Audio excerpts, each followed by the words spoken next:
Good morning, student. This is Nandita Singh from Lokmanya Tilak School. I am going to explain you chapter 12 of science. The chapter name is light, shadows and reflection. इसका first part पढ़ा चुकी हूँ, second part पर आएंगे.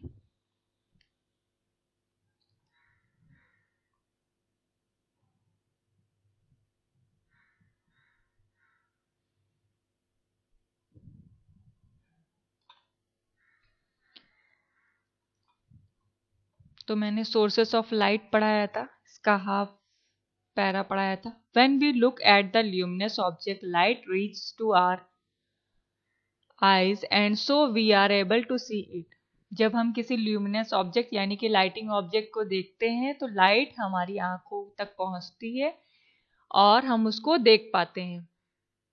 Caution: never look towards the sun directly. The sun's strong rays of light might damage your eyes.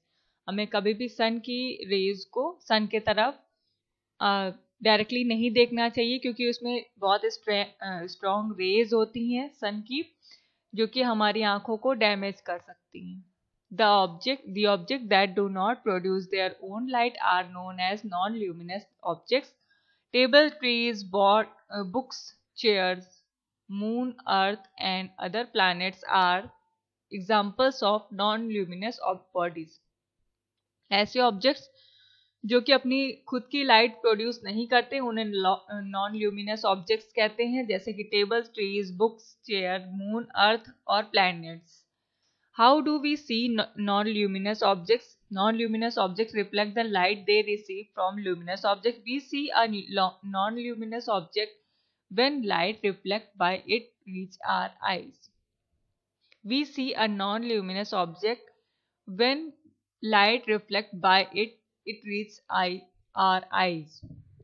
हम जो objects light को exhibit करते हैं उन्हें कहते हैं ल्यूमिनस, और जो एग्जिबिट नहीं करते हैं, जिनकी अपनी लाइट नहीं होती है, उनको क्या कहते हैं? Non luminous. Non luminous object जैसे कि टेबल, चेयर है, इन सबको हम कैसे देख पाते हैं? जब उन पर कोई लाइट पड़ती है ल्यूमिनस ऑब्जेक्ट्स की, तब हम उनको देख पाते हैं. तो यहाँ पर क्या दिया है कि जब नॉन ल्यूमिनस ऑब्जेक्ट्स पर कोई लाइट पड़ती है, ल्यूमिनस ऑब्जेक्ट्स पड़ते हैं. गुड मॉर्निंग बेटा, कंटिन्यू द क्लास. तो क्या होता है कि हम ऐसे ऑब्जेक्ट्स को देख पाते हैं क्योंकि वो लाइट जो है हमारी आंखों तक पहुंचती है. Can a non luminous object be converted into a luminous object? Yes. When some non luminous objects are heated to a high temperature they start emitting light. क्या नॉन ल्यूमिनस ऑब्जेक्ट ल्यूमिनस में convert किया जा सकता है? हाँ, क्योंकि जब When some luminous objects are heated, जब नॉन ल्यूमिनस ऑब्जेक्ट को हीट किया जाता है हाई टेम्परेचर पर, तो वो लाइट को एमिट करने लगता है, बाहर निकालने लगता है. For example, when a metal is heated to a very high temperature it becomes luminous and emits red light. Example के लिए, जब हम किसी भी मेटल को गर्म करते हैं, बहुत ज्यादा जब टेम्परेचर पर गर्म करते हैं, तो वो जलने लगता है और उनमें से रेड लाइट निकलने लगती है. If the heating is continued when it turns yellow and eventually white. जब हीटिंग को कंटिन्यू कर देते हैं तो वो येलो होकर के व्हाइट हो जाता है. Why are the moon and other planets considered non-luminous objects? It is because they do not emit light of their own. The planets in the solar system and their moon reflect the light of the sun falling on them. Moon और दूसरे planets को हम luminous object क्यों नहीं कहते, non luminous क्यों मानते हैं? क्योंकि ये अपनी खुद की कोई लाइट को एग्जिबिट नहीं करते हैं. ये प्लैनेट्स जो होते हैं और जो मून है, ये सारे सन की लाइट जब उन पर पड़ती है तो उस लाइट को रिफ्लेक्ट करते हैं, जिससे कि हमें मून भी लाइट वाला दिखाई देता है, मून में भी लाइट दिखाई देती है और प्लैनेट्स भी चमकते हुए दिखाई देते हैं. Transparent, translucent and opaque. Do you know why window panes are usually made up of glass? Window panes यानी कि खिड़की के जो शीशे होते हैं वो ग्लास के क्यों बना होते हैं, क्या आप जानते हैं? It is done so that rooms can be illuminated during day time. Again, why do we put thick curtains on the windows and doors? It is done so that rooms can be illuminated during day. और हम window pans जो हैं वो glasses के इसलिए बनाते हैं जिससे कि वो रूम को कवर कर सके। और again why do we put thick curtains on the windows and doors, और दरवाजे और खिड़कियों पर हम मोटे पर्दे क्यों लगाते हैं?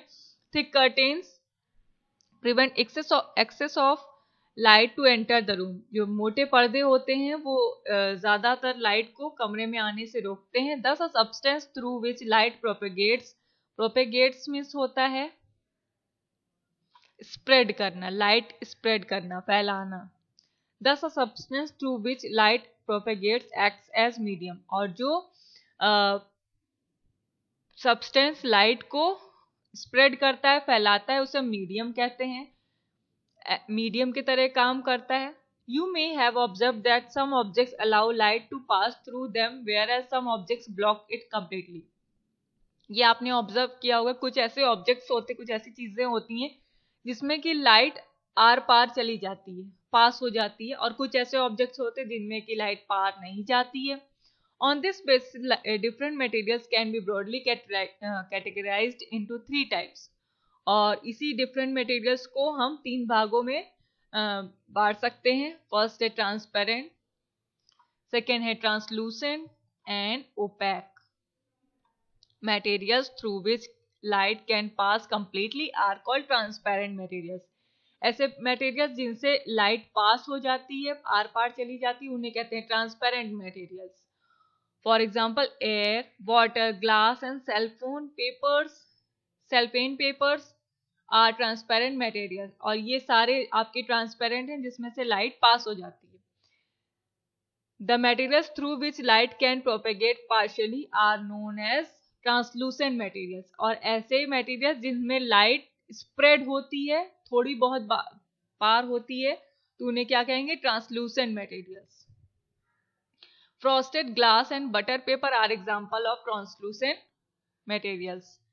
फ्रॉस्टेड ग्लास और बटर पेपर इसके एग्जांपल हैं जिसमें लाइट जो है स्प्रेड हो जाती है और थोड़ी बहुत आर पार जाती है। The materials through which light cannot propagate are known as opaque material. For example, wall, wood, stone are opaque materials. Opaque materials किन्हें कहते हैं? जिनसे लाइट आर पार नहीं जाती है, उन्हें opaque materials कहते हैं। जैसे कि वॉल है, दीवार है, वुड है, स्टोन है, इनमें से लाइट पास नहीं होती है। Light travels in a straight line. When we shine a torch in a dark room, we see that the beam of light travels in a straight line in the darkness. जब हम एक dark room में, अंधेरे कमरे में जब हम torch को दिखाते हैं तो क्या होता है कि हम ये देखते हैं कि लाइट जो है स्ट्रेट लाइन में ट्रेवल कर रही है, स्ट्रेटली आगे बढ़ती है। What could be the reason for this? और इसका कारण क्या है? It happens because light travels in a straight line. ऐसा इसलिए होता है क्योंकि लाइट हमेशा स्ट्रेटली ट्रेवल करती है। If an opaque object comes in the path of light, the light ceases to continue to its light straight line path. अगर कोई इनट्रांसपेरेंट ऑब्जेक्ट यानी ओपेक ऑब्जेक्ट सामने आ जाता है जिसमें से लाइट पास नहीं हो पाती, तो लाइट उस पर जाकर के रुक जाती है। So some regions in the room do not receive any light, such regions appear dark. और कभी कभी ऐसा होता है कि एक रूम में कई सारी जगह होती हैं जहाँ सारी जगह पर लाइट नहीं जाती क्योंकि लाइट स्ट्रेटली ट्रेवल करती है और कुछ जगह पर अंधेरा रह जाता है। The property of light that it travels in a straight line is known as rectilinear propagation of light. और जहाँ ये जो प्रॉपर्टी होती है, ये जो प्रोसेस होता है जिसमें लाइट स्ट्रेटली ट्रेवल करती है, उसे कहते हैं rectilinear propagation of light. Let us investigate the rectilinear propagation of light with the help of following activities. Activities हैं, इनको आप खुद से पढ़ेंगे, मैं चैप्टर पढ़ा रही हूँ, आगे बढ़ते हैं। In both the activities, light did not reach us if it did not get a straight path. अगर लाइट को स्ट्रेटली नहीं अगर हम दिखाएंगे तो वो आगे नहीं बढ़ेगी क्योंकि लाइट स्ट्रेट ट्रेवल करती है। This verifies that light travels in a straight line. We present the path traveled by the light in a straight line with the help of ray of light. The arrow head indicates the direction in which light travels. For all our activities, we only consider a narrow group of light rays called a beam. देखिए यहाँ पर diagram भी एक है जिसमें कि straight दिखाया जा रहा है कि ये लाइट की रे है जो कि स्ट्रेटली ट्रेवल कर रही है, और तीन तरफ से अगर लाइट होगी तो तीनों तरफ से वो स्ट्रेटली ही ट्रेवल करेगी. यहाँ पर यही दिखाया जा रहा है. जो स्ट्रेट लाइट होती है, रेज होती है, इन्हें हम बीम कहते हैं. In a beam of light from a small source the rays are moving away from each other. जो बीम ऑफ लाइट होती है, in a beam of light from a small source the rays are moving away from each other. एक जगह से दूसरी जगह पर जाती हैं स्ट्रेटली. बीम लाइट की बीम जो होती हैं, रेज जो होती हैं, such rays are called divergent rays. ऐसी रेज को divergent rays कहते हैं. in a beam of light from a very large source located far away the rays of light are taken as parallel to each other.